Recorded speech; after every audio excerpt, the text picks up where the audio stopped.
Thank you. Be seated. Our chief guest for today, Mr. Zach Kinuthia, Chief Administrative Secretary, Ministry of Education. We welcome you here, and we are blessed to have you today. Mr. Zach Kinuthia is a senior officer from the Ministry of Education, and we are glad that he has continued to support the young people. He is very supportive of young people, innovations like this. Being a person who has passion for youth activities, right from the time when he was a student leader at this graceful university, I'm very happy that you have continued to work with the youth hand in hand so that they can realize their dreams. And you are now at the place where you can easily influence policies that promote the youth. So we are glad to have you here today, Mr. Zach Kinuthia. We are also pleased to have Deputy Vice Chancellor, Professor Horace Ochanda, Vice Chancellor in charge of research, innovation and enterprise at the University of Nairobi. Professor Chanda, feel welcomed. We are also privileged to have Dr. Tonio Mwanza. Dr. Tonio Mwanza is the director of the National Innovation Agency. Dr. Mwanza, as you are aware, was the immediate director of Nairobi Innovation at the University of Nairobi. He's a faculty member, but we are happy, Dr. Mwanza, that the seeds that you showed here are still germinating and flourishing. We are thankful to the government for recognizing the efforts that you started here in terms of innovation.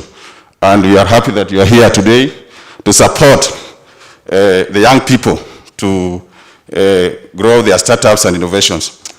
Without much ado, ladies and gentlemen, I'll take this opportunity to also welcome all participants, the competitors, the judges who are here with us today, and other stakeholders who are here.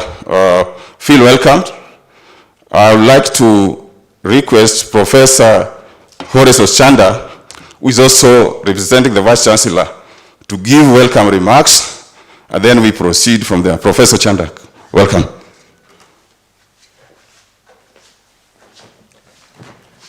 Good morning, ladies and gentlemen.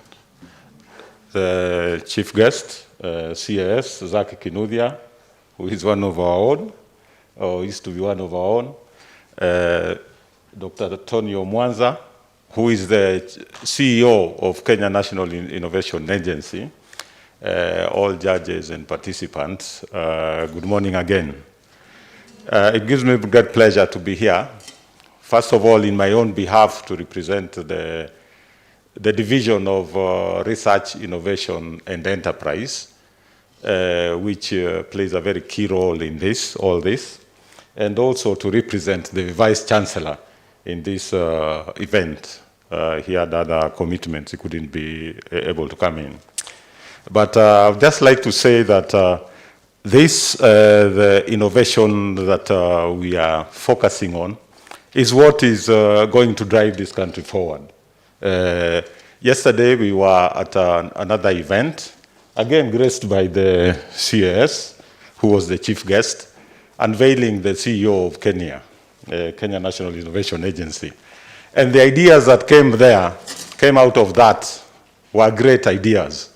As you can see also, another very important thing that you may have noticed, if you remove myself and John Orindi from the podium here, you see youth, and that is the way to go, because we have, great importance in our youth, and that is where we are headed to, if we want to move the country forward. Startups are very important, and I know Tonio Mwanza is going to give that at great length. And this is the only way that we can industrialize in our country. We have so many IPs that we develop, but we do not take them a step forward. We really need to commercialize our ideas. That is what builds nations, makes them industrial giants. And that's what we need to see. when we have you here, we can see hope in our country. We have the youth, and we have great ideas, and that is what is coming up. So I won't dwell too much on that, because that is going to be espoused very well with our guests who are here. So without wasting too much time, let me tell you to feel welcome most wholeheartedly, and then we can proceed on from there. So John Orindi, kindly take to the podium, and then when the time comes, then I will invite the CAS. Thank you. Thank you, Prof. Some clap for Prof. We were supposed to have the CEO of the National Youth Council, Mr. Roy Sisaka. Unfortunately, he's not in. He's represented by Veridiana Wasike. So I'll welcome Ms. Wasike to the lectern to speak on Roy's behalf.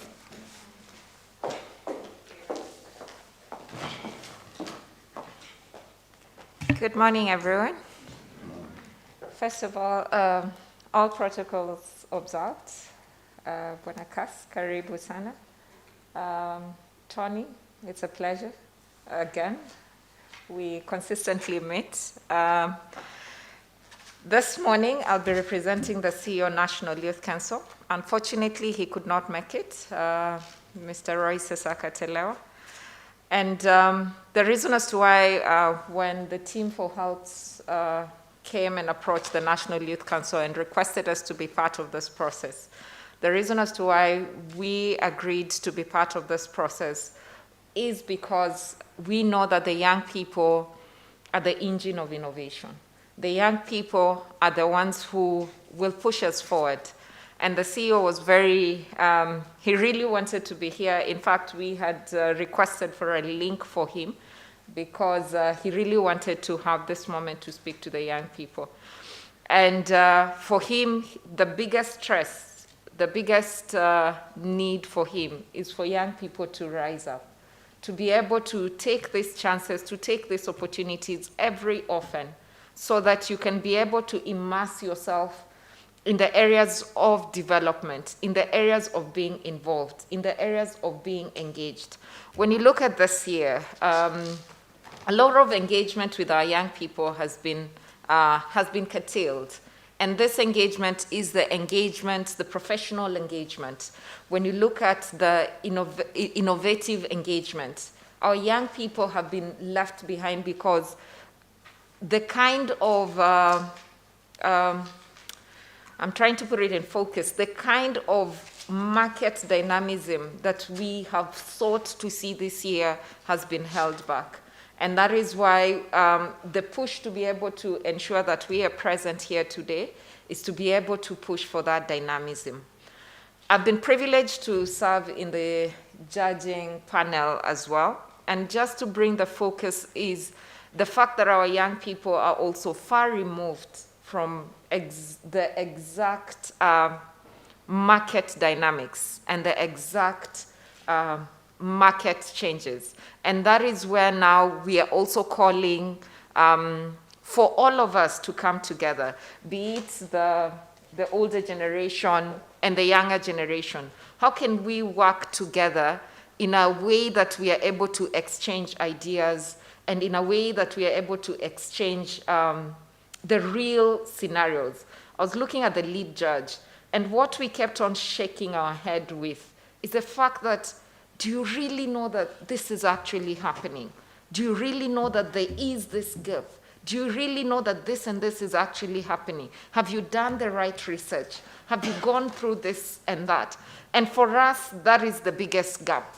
Whereas you're very innovative, young people are very innovative and they can come up with brilliant ideas, but you must meet the actual need of the market. And that is why National Youth Council actually, when we started going to the grassroots, going to ground to be able to ensure we pick the real needs on ground. And that is what is advising each and every programming that we are doing. For instance, we encountered the issue of hunger in Meru, a place you wouldn't expect that there is hunger. We are talking about food. It's a very rich county. There's rain, it's green, but you find that the challenges are really deep. How are we able to address that? You find that the biggest problem is alcohol and drug abuse. And that is making the families not being able to go and farm properly or to be able to do this. So you find that other root causes actually compound different areas. And it is for the young people, and especially the educated young people who we are talking to today. You are supposed to be the lead for that change. When you look at the people that we interact with in Meru, we interact with, let's say in Embu, we go to Garissa, we go to Isiolo, most of them want this opportunity to be able to sit here. However, with that, they lack that opportunity, but you have this opportunity. Our last conversation with the Vice Chancellor for Strathmore, we were comparing notes, and this comes into technology innovation. We were in Isiolo, and I was telling him, you have access to the most brilliant minds, but that's 1%. I am here, and these guys, they're 18 up to 35, they cannot be able to work on a computer. They cannot come up with such kind of innovation. What can we be able to, what changes can we be able to do? You have the access. What are you going to do with that access? You can be able to do that wide research. Do that wide research and come up with a solution. Do not be lazy. Ensure that you're pushing the lever forward. And that is, I believe, from the heart of the National Youth Council, consistently seeing how the young people can be at the forefront of development. Thank you.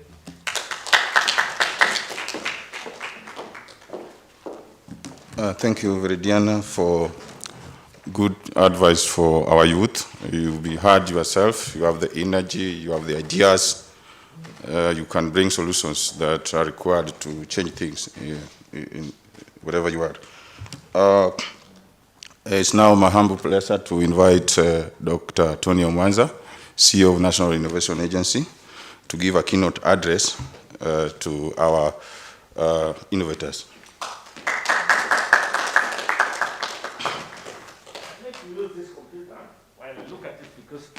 I might not be able to see very well up there. Our chief guest, our CS, my deputy vice chancellor, who besat me through my university education, friends, colleagues, the coordinators, and of course, thanks very much to having invited me here, just to share a little bit about maybe Kenya and give a presentation in that regard. Probably for some number of years, I have been very active in trying to promote innovation ecosystem in many, many ways. And now I've been given a national mandate, quite ambitious, quite huge, and I'm trying to lay the foundation for it. But I'm very excited because it keeps me waking up at sometimes 3 in the morning to try and figure out how to do something next. Let me tell you a little bit about Kenya National Innovation Agency, and then I will give some remarks that I think would be a lot more personal in relation to the various startups.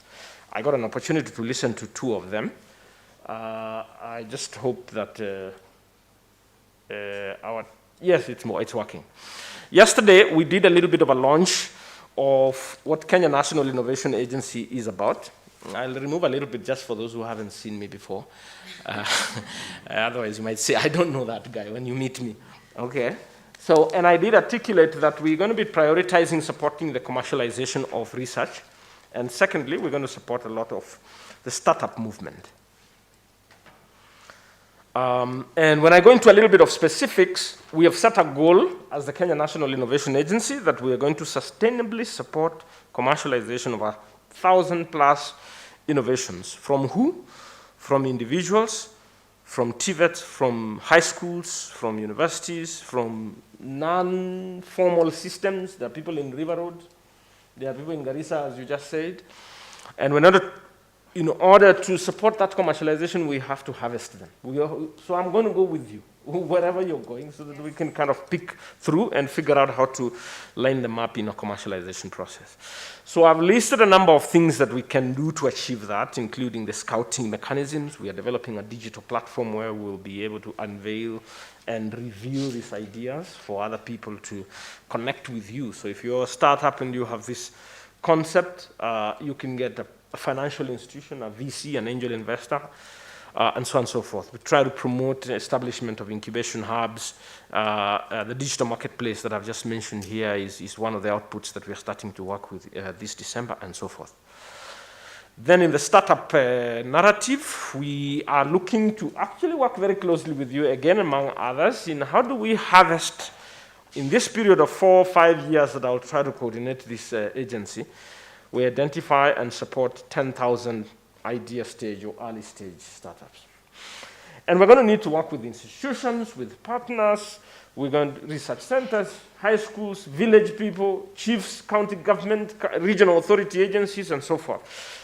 Because when I say 10,000, you have to be able to see them. So I don't want you to travel to Taita Taveta to see them. No, you should be able to go to a digital platform and find them.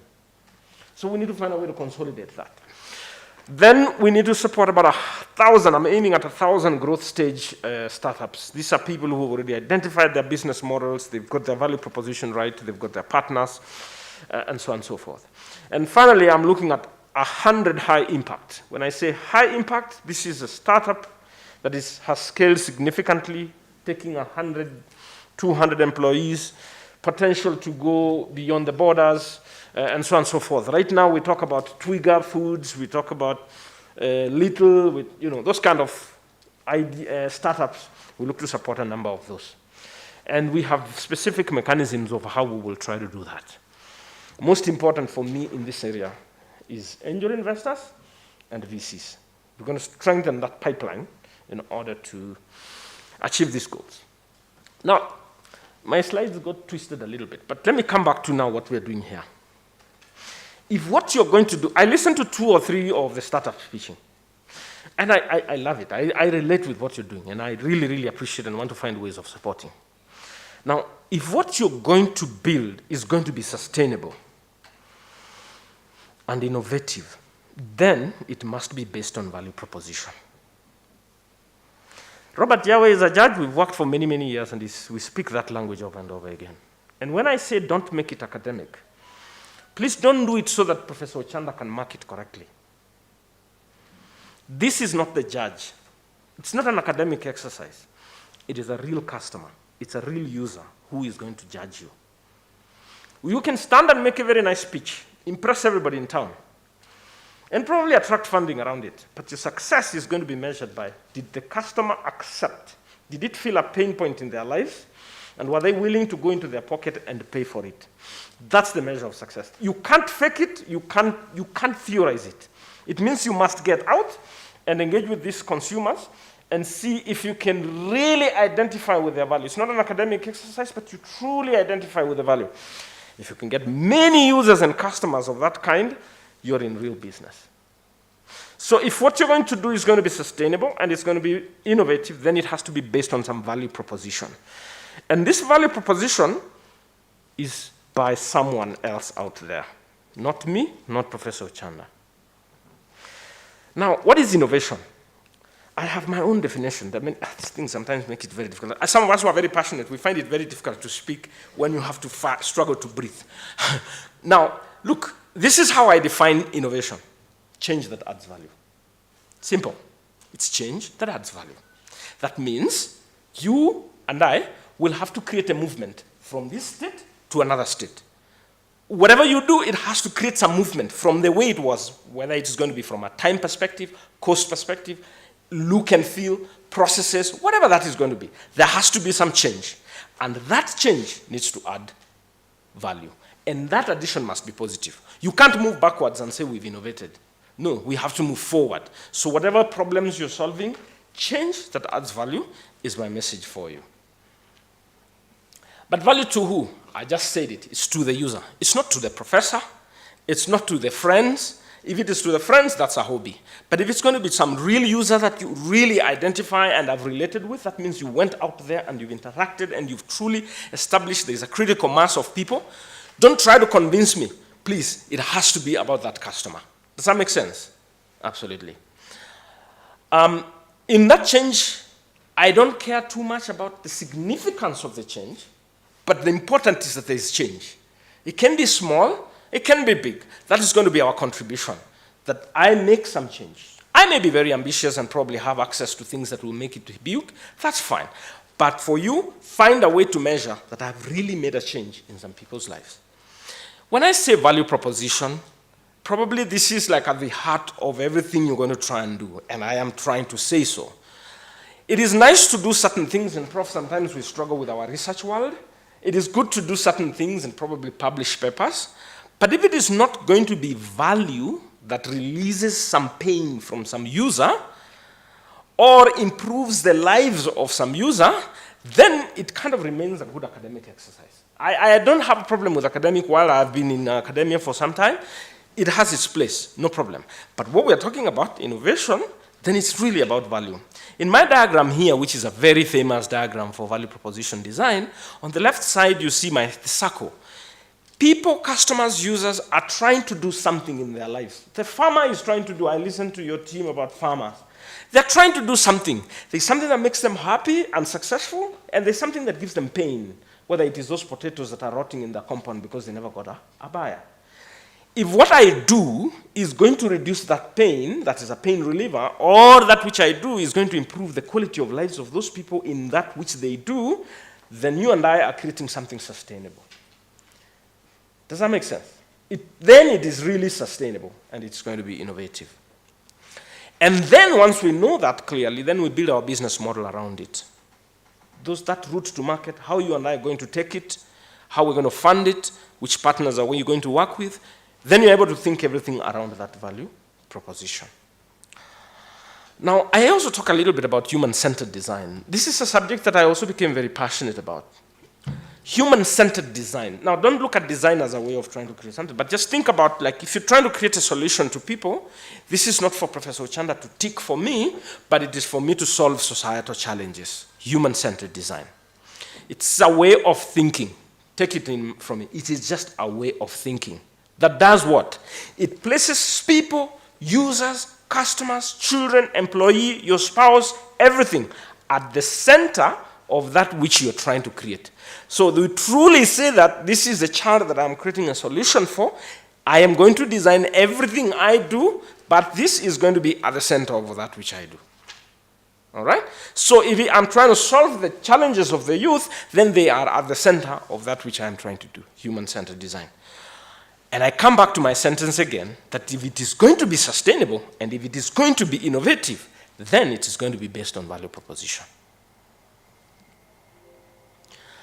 The usability, the experience of what we interact with, that solution that I saw you create, its usability, the goals you have, the user characteristics, the environment, the tasks, the workflow of the product or service, will have to have a strong and extensive attention in order for us to succeed. That which the user is going to go through is simply the most important thing we're going to do if we're going to innovate. Otherwise, it can be a nice hobby. It can be a nice thing to do. And maybe it will give us a promotion, maybe it will give us some visibility, but if it's not going to solve a sustainable problem, a real pain point, then our innovation and our enterprise spirit is going to struggle. So I have a quiz, and this quiz goes like this, and I will surprise you what the outcome of this quiz is. I want you to assume you are a doctor, and a patient has come to you, and they say they have back pain, okay? What are some of the questions you're going to ask in order to know what is the problem so that you create the right solution for that patient? I go to you, ask me as many questions as you can, and then I will try to answer you, then you tell me if you've figured out what my problem is. Now, you are the doctors. Ask me the question. When did I start having? 3 years ago. Any question? Where along your back? Sorry? Where along your back? Somewhere at the base of the back. Louder? Okay. Now, just shoot the questions. I want you to shoot the questions. And then I'll finally tell you what my problem is. Shoot, just keep shooting. Many times. You're asking about frequency. Anything else? Have you taken any medicine? Yeah, I've been taking for the last 5 years. Remember, you're supposed to solve my problem. So as you're asking me questions, asking me the questions that will lead you. Go, keep going. Do you have a working environment? Working environment, yeah, I teach, I'm a professor, I sit, I stand, so I keep moving around and I do exercise in the morning. Okay, let me surprise you. This patient had a wallet. And in some years back, people used to keep a fat wallet, which has a lot of money. And he used to put it on the back pocket and used to sit with that wallet for about 2 years. And it resulted to a shift in the back, the discs of the back. Now, what questions were you going to ask until you discover that?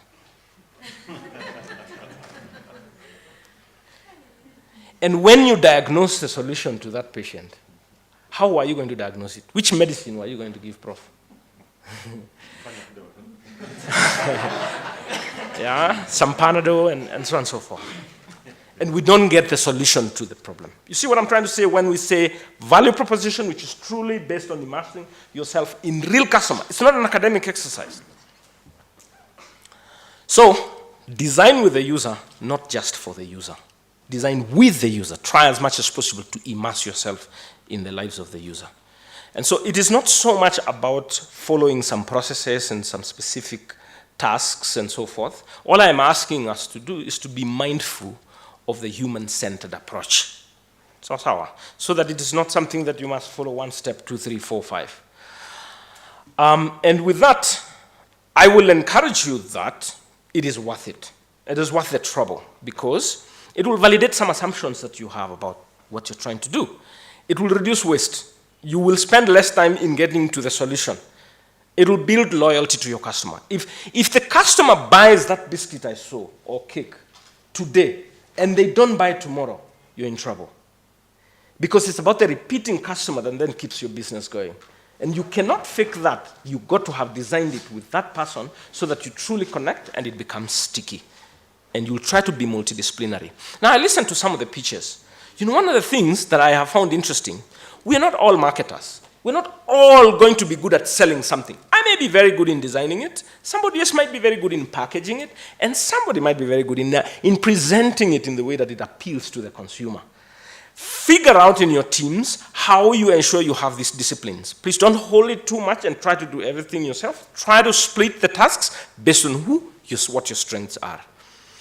And if you will miss anything from my presentation, take this one. If you genuinely, and I use the word, if you genuinely and empathically, by empathy I mean you immerse yourself in the lives of the users. If you genuinely and empathically engage the user or the employee, I spoke about this issue when I spoke to the entire staff of StanChat. And they've been calling me all over the place because I said, you are innovators in every way. Everyone is an innovator. The CIS yesterday said he is not. I'm here to tell you, you are one. We are innovators in different ways. That's what is the issue. It's the difference. It's not whether we are or not. We are just different. All of us are creative, but it's just a style and different and mechanism. So, if you empathically and genuinely engage the users, employees, your customers, your children, your spouses, your relationships, and so on and so forth. Then you try to create solutions. And the solutions could be products, services, policies, plans, whatever you're going to do. If you genuinely did that in creating your solutions, then the solution will be sincerely embraced. And therefore, you will have become an innovator. If you do change that adds value, the food that gets served on the table, I can innovate around that dish. And therefore, I am an innovator. And then someone said something really funny in the presentation I was doing. He said, can I innovate in the bedroom? I mean, someone asked me that question. And I said, if you do change that adds value, there you are. You're innovating. Thank you very much.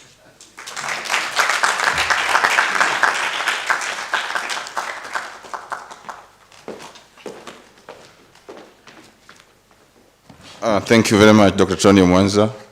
Tony Mwanza he speaks and practice innovation. That's his job. And we are very grateful, Tony, for that keynote speech. May I request Professor Chanda to invite our chief guest. Thank you very much, John. Before I say I invite our chief guest, let me just say that Tony Mwanza has got energy, you've seen. And he's got radical ideas. But that is what is going to shake this country and move us forward to the next generation. With those few remarks, it's my pleasure now to invite the chief guest, CIS, Zach Kinuthia, please.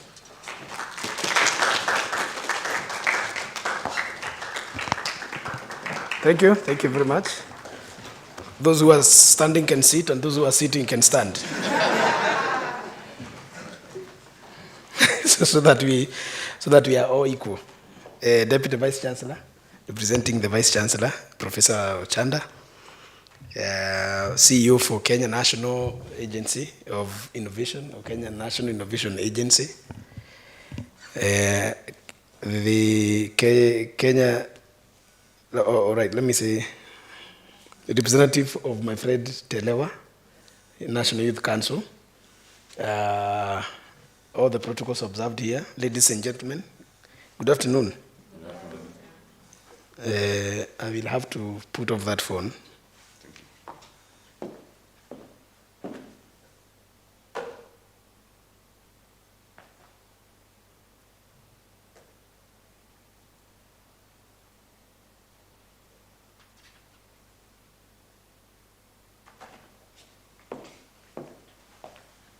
Forgive me for that. Thank you for generous introduction.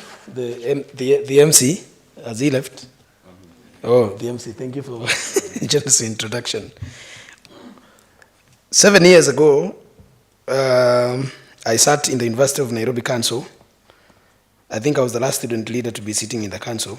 After that, I'm not sure student leaders sit in the council. Do they still sit in the council? Senate only, isn't it? We were the last group of student leaders to be sitting in the council. And I remember we approved the building and construction of this University of Nairobi Towers, which was supposed to cost what it costed eventually, the double. But I'm happy to see that this building is up and down, and it is a status of the world class. These are interesting times, because people like us are in love with numbers, but now we are addressing numbers that you cannot see.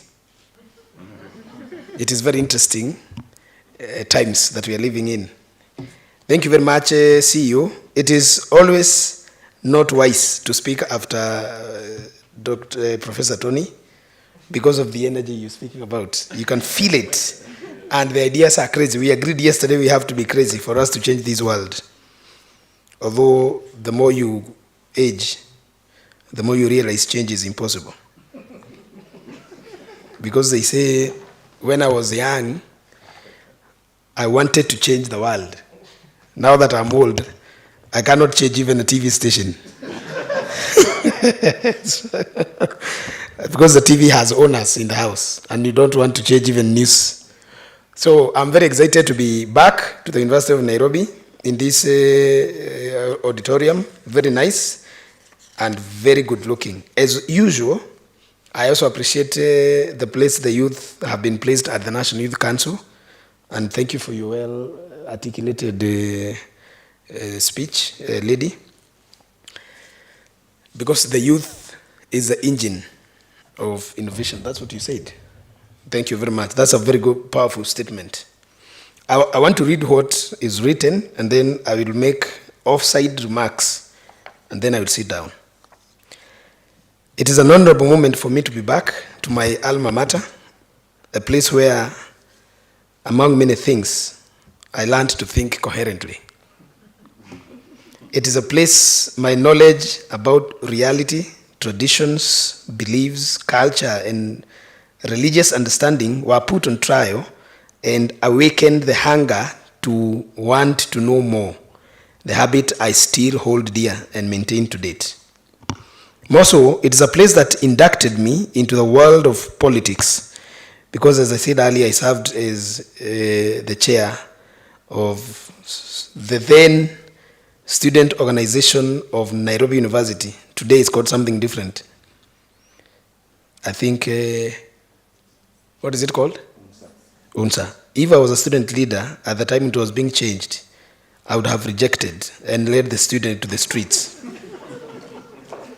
Being a student at the University of Nairobi is such a great privilege because this is a center of excellence in our continent. I do not overstate when I urge you as students to take advantage of opportunities in such institutions with that experienced intellectual capacity people. For my own example, in this institution and with the academic giants, or rather in this institution and with the academic giants is a God-given opportunity to prepare and develop you, the students, for being better and well prepared for the world out there. Our country is getting better, and now it is becoming more accommodative to young people, as exemplified by the opportunity the president gave me to serve in a senior position in the government. But this kind of opportunities in the government or in the corporate world or in the civil society will not come to you if you're not prepared and able to show that you can handle the task. While I cannot claim to have been an excellent student, I can assure you I tried to prepare and got immersed in many things in the university that I thought would give me a head start. And I am sure those engagements I had on this campus continue to make a difference.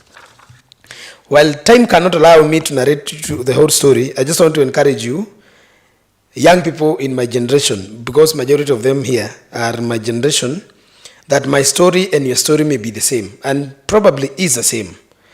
In this campus, you need to focus on many things, but classes, friends, and spending time thinking about your life shall surely make a difference in life after campus. Today, I'm here as a government official in the ministry.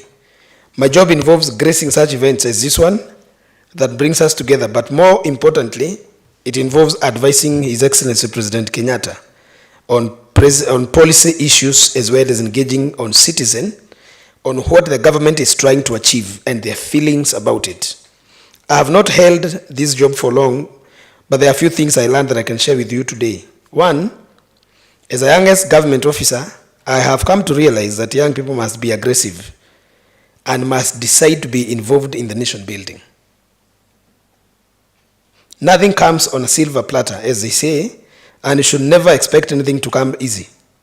Life is itself a struggle. It requires determination, perseverance, resilience, and courage. And don't be fooled by things that come easy. They are easy to come and they will easily go. Nothing in this life is free. There is no free lunch. And there is no free dinner. And there is no free treat. And because you're talking about innovation in bedroom, I also want to add here and say, even free dinners and free chocolates are not free. Even if you think it is free, just know that someone is paying and ask yourself, why are they paying for you? I was invited here to preside over a celebration of achievement in the innovation field and creativity around the most fundamental ingredient of life called food. This is very interesting because you can be sure when I was coming to witness food innovation, I did not leave behind my appetite. I am really impressed by this novelty, or by the novelty of this kind, being invited to officiate in the university. University should keep encouraging students in such opportunities as a HULT prize, and it's good that the DVC for research is here. And I've heard that the model of a HULT prize is such that it gives students an opportunity to be creative, innovative, and doers of things. Encouragement of such habits and activities is what is required to make your families, our communities, and our country a world that is a better place to live. This year, HULT's prize theme, or rather HULT's theme, is an interesting one because it is asking to be more creative and innovative on what is at the very core of everyone seated here, and that is food. Perhaps some of us have started getting hungry. Is it time yet? I think it's almost time to be hungry. Unfortunately, when the white man came, he introduced another concept about food, that it is time. Eating is about what time. But for us as Africans, eating was about being hungry. That was why you could see us carrying food in the shamba and eating when you are hungry. And that's the best time to eat, not when time is.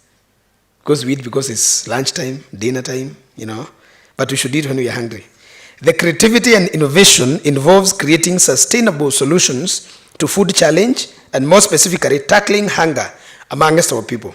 There are many things that can be done specifically with minds forged at the University of Nairobi. I am happy that students are thinking more broadly on food solutions to include minimizing food wastages and creating sustainable food supply chains. Such endeavors as innovation on food are in line with priority areas of our government as outlined in Big Four agenda. Big Four agenda is about what and what? Can I hear from students and the young people? It's about? One, UHC, universal healthcare. Another one? And I want to see, I don't want many answers. Yes, my brother? Yes, affordable and accessible decent housing. The third thing? Yes? In? Yes, I think innovation in, somebody has complimented you, in industrialization. That's about job creation. The last one? Is actually what you're talking about. What is it about? Food security, exactly. Food security. Thank you very much. It is also a priority on the global arena as is captured in the Sustainable Development Goals of the United Nations, and Kenya is a member state, as you know. For us to achieve what the Big Four agenda and SDGs envisions, we need the youth and especially the students taking a lead role in thinking and innovating as encouraged by HULT prize competition. Therefore, as a government official and more so as a chief guest, it is my pleasure to declare that I am happy to have been invited here and to be involved with my fellow youth on the platform to create partnerships for identifying and fronting creativity and innovations on sustainable food security. That is my formal speech. Do you like it?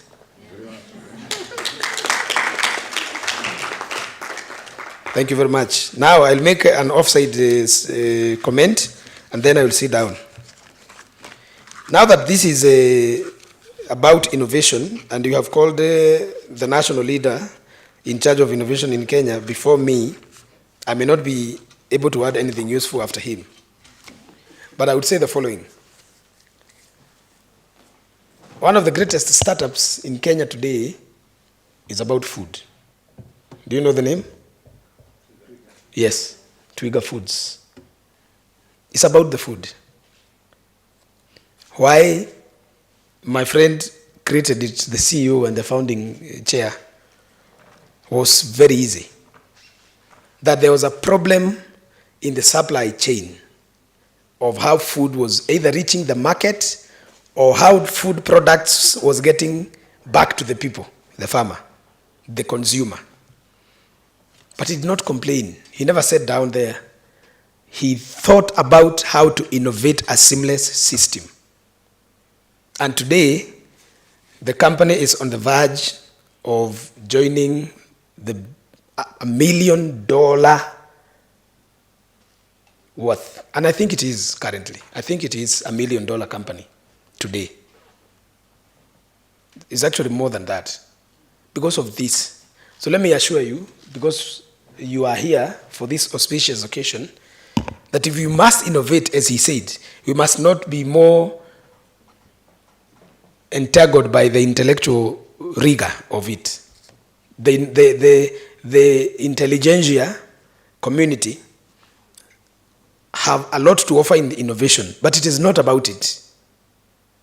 It is about solutions to the problems that bedevil our people. So if you want to be an innovator in our century, don't think a lot. Think about a phone, which can be used by a car hire company to track the cars by the owner sitting in an office. A system that will give him a solution. That system is useless to a farmer. That system is useless to a teacher, but it is useful to the end user, who is the owner of the company. You are able to track your fleet. Whichever field you are in today,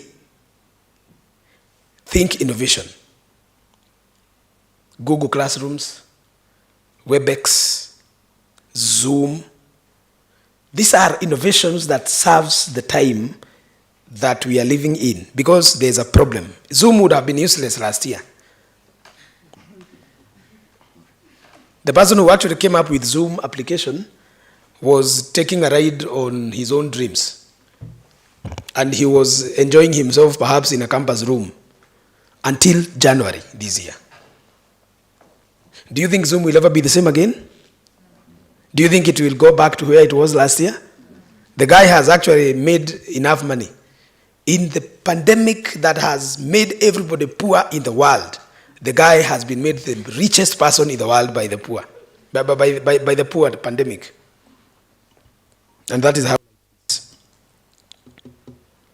In Kikuyu, where I am born, we have a proverb that must have been inspired by the spirit of innovation those years back.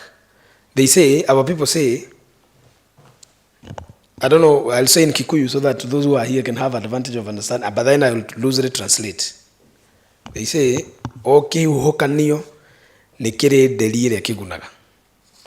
every storm has that vulture that will benefit from it. That's what they say. That if you are complaining that the storm has carried your house, as it carry your house, there is a mouse or a rat that was in that house, which becomes the food for the vulture. To you it is loss, but to the vulture it is profit. Innovation is about that very understanding. So as I was not privileged like my CEO to have witnessed the innovation on food. I would be interested. The only innovation I know about food is adding the second plate.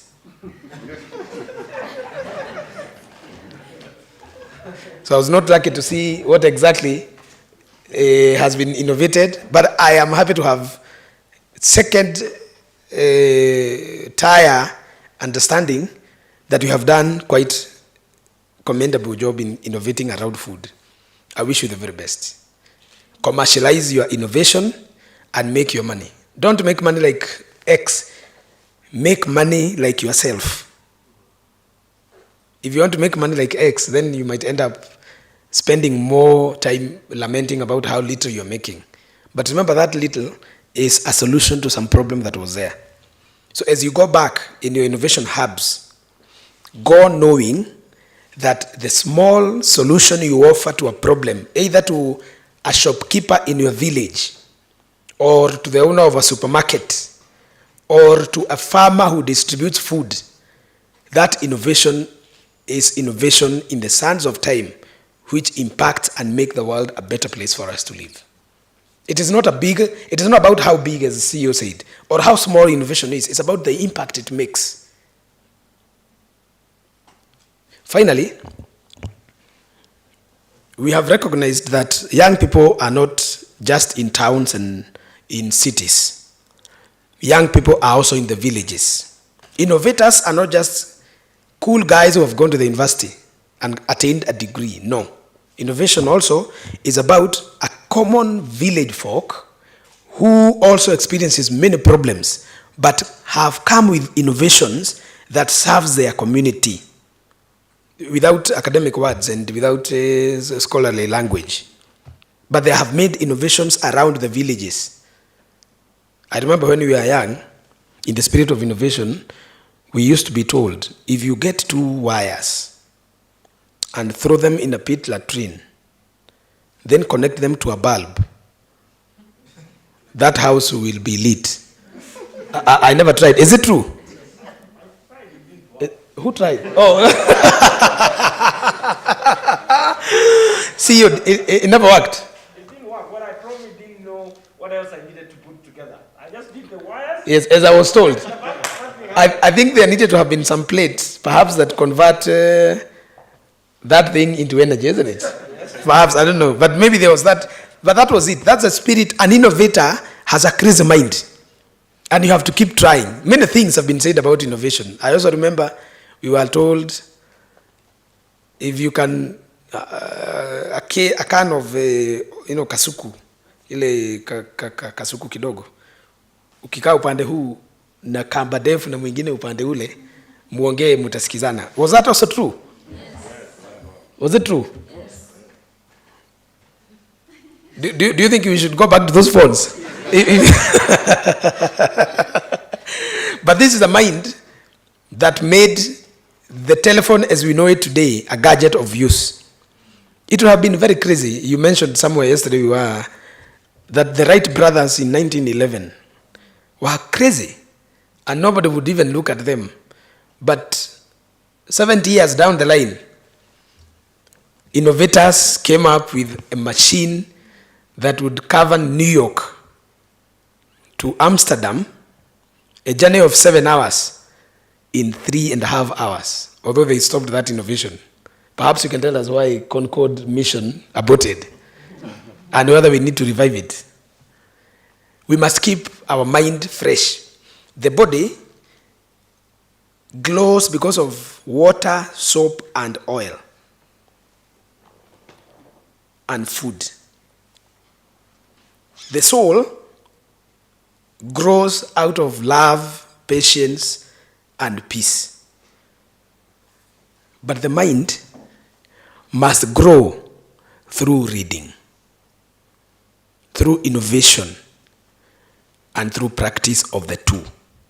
Keep thinking about ideas and be crazy enough to believe they can be useful and they can be implemented. If you do that, either that is in food, whether that is in stones, either that is in information, you will, as Steve Jobs said, dent the universe in his symbolic apple. Enjoy your time. My speech has come to an end informally. God bless you.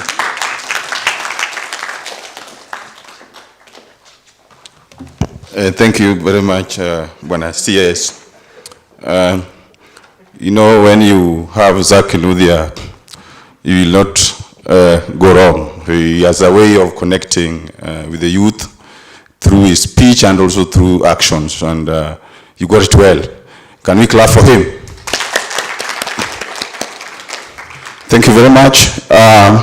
We are going to the next session of the program. The teams had pitched the finals session of the pitching in the morning, and now we want to hear from the judges. It's my pleasure now to invite the Chief Judge, Robert Yare, to tell us what happened, and then later on call the winners to be given trophies by the chief guest.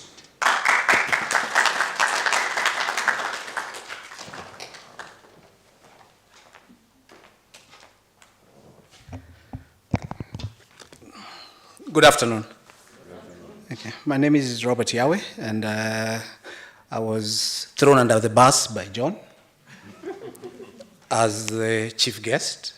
To take your job, chief judge. And the reason why I say he threw me under the bus is initially I told him, I participated in the HULT prize last year also, and I told him what I've come to realize is that most of you think this is sports pesa. And because all of you want the prize. But I can assure you, you had higher chances of winning Sport Pesa than this. So if your only objective was to win a prize, actually you were better off spending your time doing autobet. Because you can continue to sit in class and it'll continue to try and do the betting for you. And that's the problem we're having. We are dangling carrots for you. And what do we dangle carrots for? Donkeys. Yes. Are you donkeys? So why are you all obsessed with carrots? That's what we need to stop. And I'm fortunate that Tony is here. He knows what my thinking is on some of these issues. And we need to stop this obsession with carrots. Many of you have presented, and the other two judges also are very concerned. that the level of presentation, the level of research, the level of exploration was below what you'd expect from the University of Nairobi. If I was in some rural university that recently was a polytechnic and converted, maybe. But this is the creme de la creme. I think that's what we call it. For you to get here, you are the best, you are better than the best. So why does it stop? I like what the chief guest said. To grow your mind, there are only two things you need to do to it. You can't give it anything else. You can try and eat what you want, but your brain will not grow unless you read for it to absorb. That's all it knows how to absorb, nothing else. Okay? So the process, as many of you know, was this was the third round. You had a quarterfinals, you had the semifinals, and then you had the final now. We started off with how many companies? John, how many were they? First, 262. So 262, so your odds were what? 1 to 262. Which one has better odds? This or SportPesa? SportPesa has better odds, eh?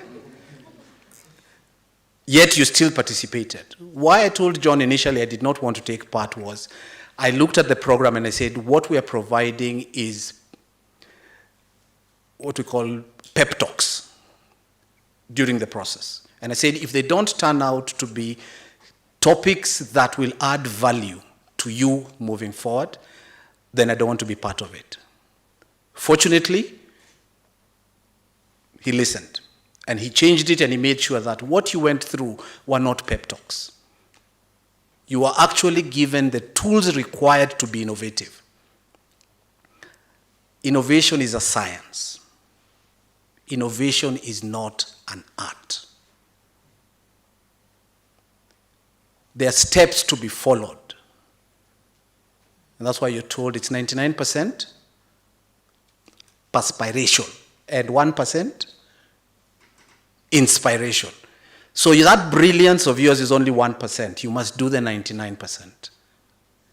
And that's what the stages you went through. You went through things Dr. Mwansa has talked about. You did design thinking. You did how to prepare your MVPs. Okay? You had other trainings that basically the idea was to equip you, not just for the HULT prize only, but you going forward. As I was thinking about this morning, for some reason I was up by I think 4 o'clock. And I thought, what exactly is the University of Nairobi? Do you all remember somebody called Alibaba and? Yes, that's what this institution is. This is the cave that Alibaba found himself in. And how did Alibaba get into the cave? What did he have to say to get into the cave? Open sesame, isn't it? What happened to his brother? He remembered how to open the cave, but what happened when he was inside? Why did he forget? Because of all the glitter he saw. Many of you might end up being Alibaba's brother. And the thieves will come back and get you and kill you. But Alibaba understood that he needed to keep a sane mind about when he came in, what he saw, and what he was going to do with what he left with. So he had to remember how to get out. Why am I saying that this university is like the cave of the 40 thieves? What is research? Research is theft. But legal theft. Because what you do is you're sent out to talk to 5 companies or 5 individuals and ask them their problems. Then you compile those problems into a book, and then you come to the university. The university gives you a degree, isn't it? And in exchange, you leave them with the treasure. The rest of you, the entry to the cave was pass your exams. You did that. You're now in the cave. What are you doing while you're here? Are you mesmerized by the glitter? Or are you trying to identify the opportunities that lie here? For all of you who even have gotten to the 3 who go to the 5, 6 who go to the finals, and most of the others, somewhere within the walls or the libraries of this institution, there are at least 10 people who have done a master's research on that topic and put it in the library. There is at least one PhD that was issued relating to the problem you're trying to solve. So what is expected of you? Innovation is a commercialization of research, period. And I say, let us stop trying to turn professors into innovators. Professors are about perfection. They're about the true essence of a profession. The innovators are the rest of you who need to take that research and convert it to cash. In the process, how does the university benefit? The Intellectual Property Office. So when you go and commercialize, and for every item you sell, the university receives a shilling, that means the university can go and give the researcher more money to continue to do what? Then when he finishes the research, what do you do again? You sneak in. See, you'll always give a presentation before you issue him with his PhD. And it's a public one. It's open. Which means you just come in and listen. And if he solves another new problem, identifies another new problem, you pick it up and you go out and you come up with, but feed the cow before you milk it. That's the opportunity you have. You can't compare the University of Nairobi to Strathmore, to Maseno, to... How old is the university now? 50 years. Another 5 years, it goes into retirement. I hope not. So imagine you've got 50 years of research, that's the treasure that sits within this institution. In closing, I'll tell you, 90% of university students waste their seed capital. What's your seed capital? When you got accepted to the university, your parents, the institutions, I think it's called, what is it called now, the one that gives them money now? HELP. Is it still called HELP? It's HELP. HELP comes and says, here is money. The community you come from says, you have been called to go into that cave with all the wealth, the treasures. We will sell our cows. We will sell our goods. Go and collect the treasure you know we need. Then please bring it back to us. But too many of us disappear into the city. For 4 years, some of you for 5 years, for some of you for 6 years, your food will be covered, your room will be covered, your entertainment will be covered. Do you know what we call that? Seed capital. Question becomes, when the term ends, are you ready to scale? If you're not ready to scale, then what have you done? You have wasted your seed capital. Then you start running to Dr. Mwansa after that to ask for money for this thing you're thinking about.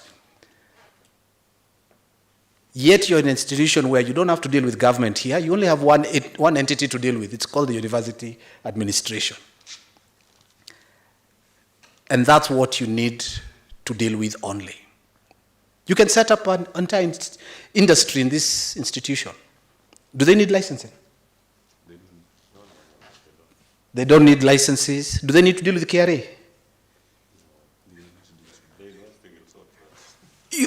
Literally, you're in an incubator, the largest incubator anywhere in the country. but many of you will waste it. And to the university, let's not try and turn our researchers into innovators. Let's have them share what they have done. I'll give you 2 examples that I have. The first time I came to hang out at the University of Nairobi premises was about 20 years ago. I was doing research on stabilized soil block. And anywhere you look on the internet, the university that has done the greatest research on the stabilized soil block is the University of Nairobi. But who commercialized it? A South African institution. And we proudly go to South Africa to buy the machine for making stabilized soil block to bring it back to the country where the research was done. The second time was I used to receive a lot of nice cheese from the university because a lot of research has been done in cultures. There's a lot of cultures for cheese and yogurt sitting at this university. Yet you eat pizza with cheap cheese. Go to South Africa to buy the machine. Who's echoing me? Okay. So there is a lot of that here. And between you and Dr. Omwansa and our chief guest, if we decided to commercialize the research sitting in this institution starting today, in 5 years, this university will be making so much money, we might have to list it. So imagine, I don't think there's any other university that has been listed anywhere in the world. That is what is sitting here. So for you who are here, you've got an opportunity to do something great for yourselves. And note, there are no jobs outside this institution. You're supposed to become job creators. It doesn't matter whether you're doing anthropology or you're doing medicine. You're all supposed to live here as job creators. So if 120, how many, intake is what now, 15,000? The current population is about 7. Yeah. How many will graduate every year? 20,000, isn't it? So if 20,000 people create 5 jobs, how many jobs have we created? Thank you. Thank you very much, and I hope you all don't forget the password for leaving the cave. Now, I'd like to call the chief guest to give the awards to the winning teams. I'll start with the third one. The third runner-up is Agri-Concepts.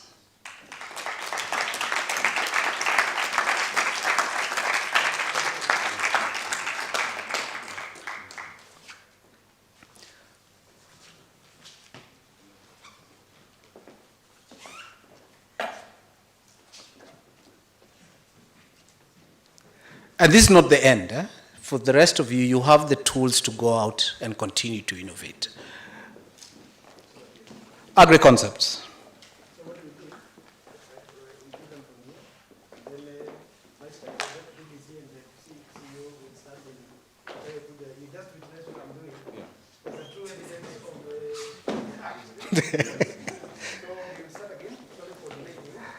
Okay. Third runner-up, Agri-Concepts.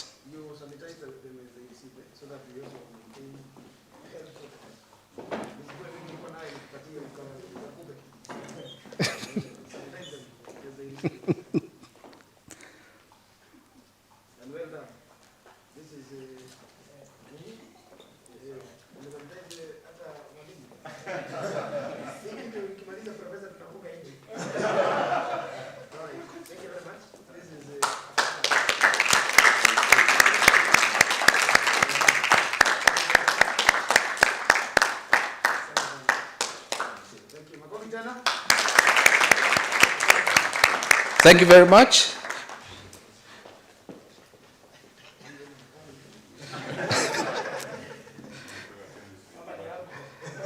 Number 2 was Bakapo.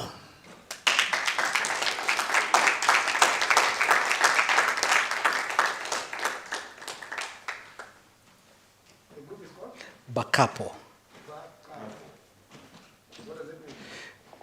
They'll explain to us what it means, but they are basically making cakes, for example, using banana flour, cassava flour, and sweet potato flour, all which are very healthy.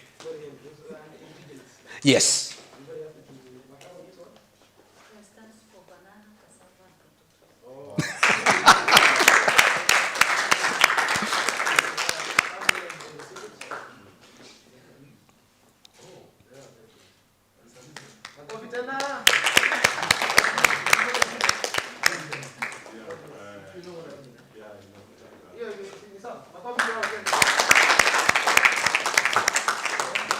And the winner of the HULT Prize, University of Nairobi, 2020, is Cornucopia.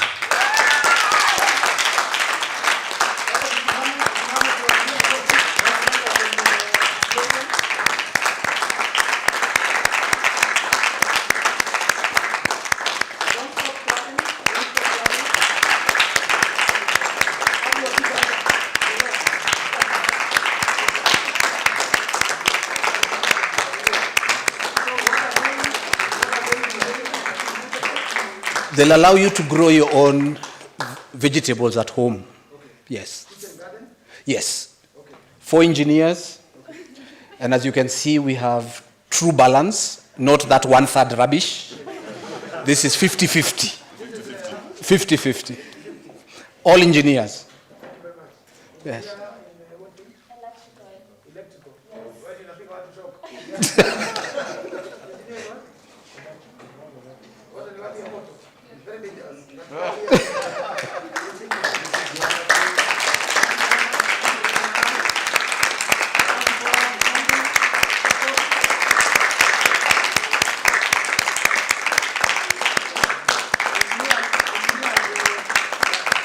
Engineers don't smile. That is why a mask is important for them. Thank you. Asanteni sana. So thank you very much.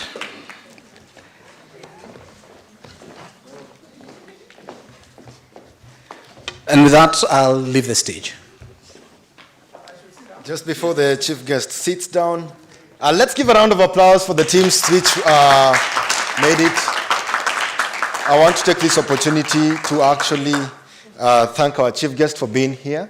We have something for the judges, so I'll request Robert Yare to come here together with Professor Jane Ambuko. I believe that they're still around. And if so, they are still around, we will have them be given something small, a token of appreciation. We understand that they have done this on a voluntary basis. A round of applause again for our judges. That has been quite a journey. So, yeah, Robert Yare is here. Yes, he will actually receive on their behalf.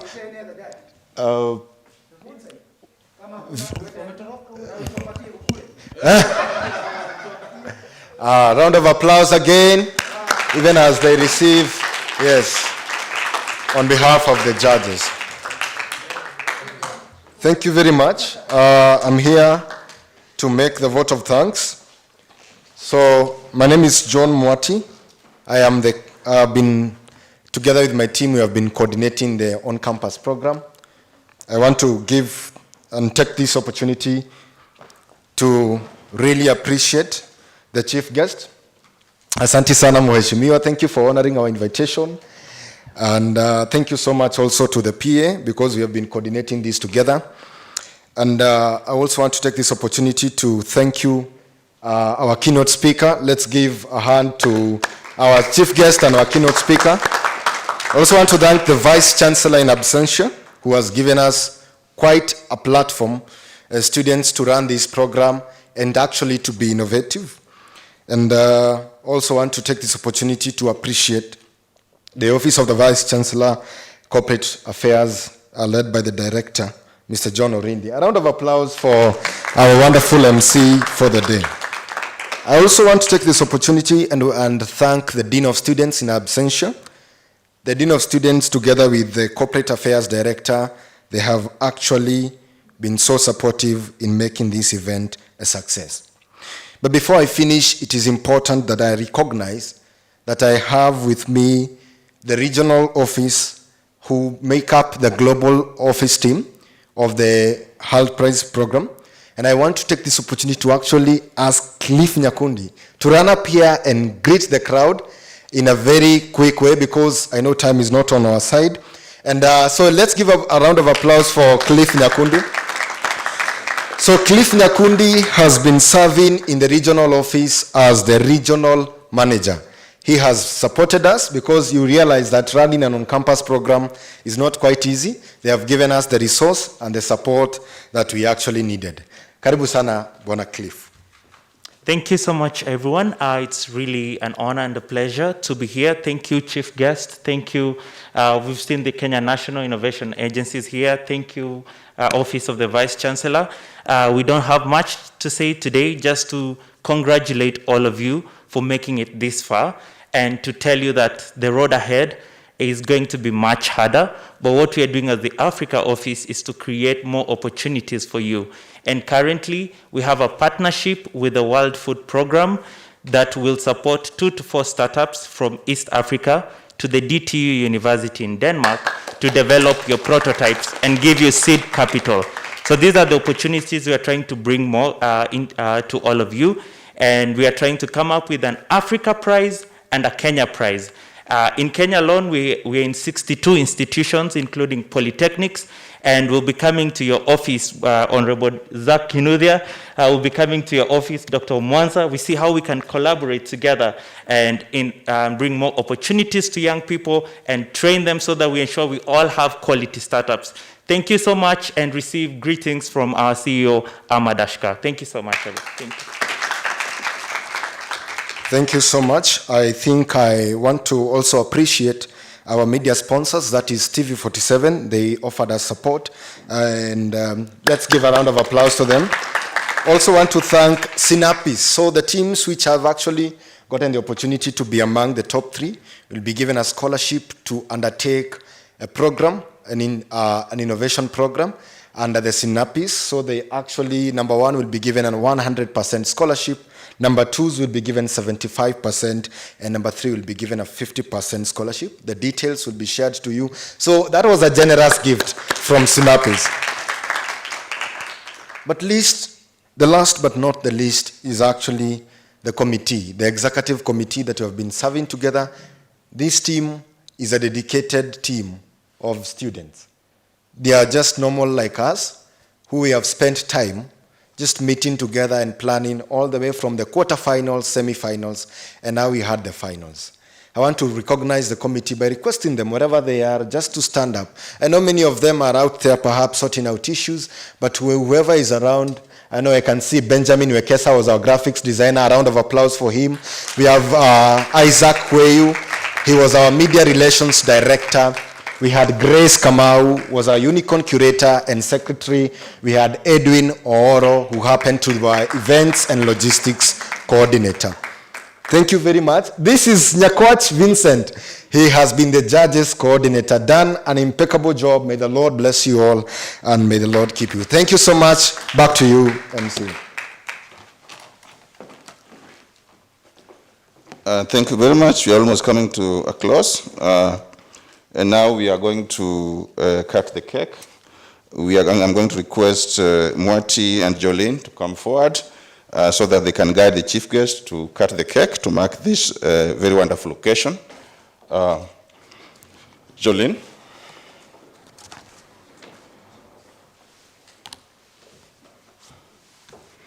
And then after the cake, then we shall go to a photo session outside. We request the chief guest, the VC, the CEO, National Innovation Agency, and the winning teams, plus the judges.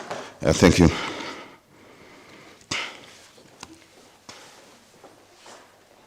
Are you supposed to sanitize the cake?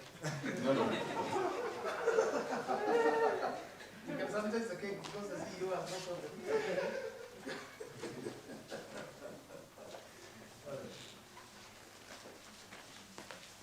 So we'll cheer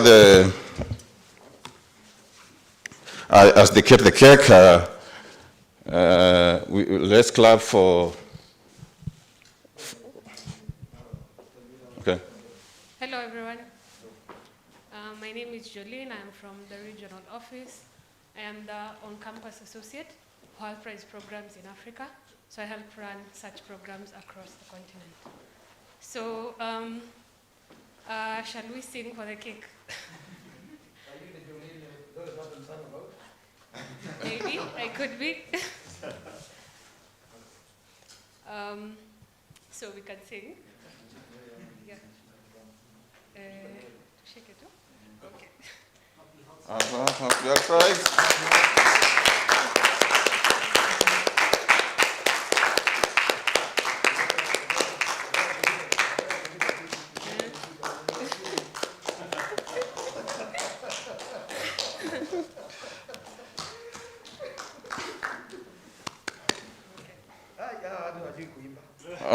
Keki sio ugali.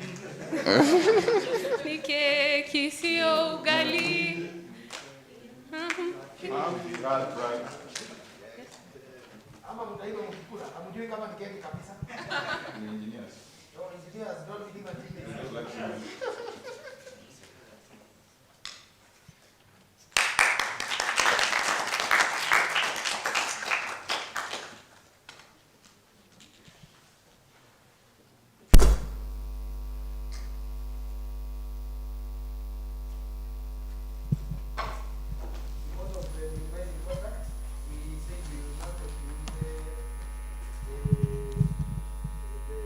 The Fox.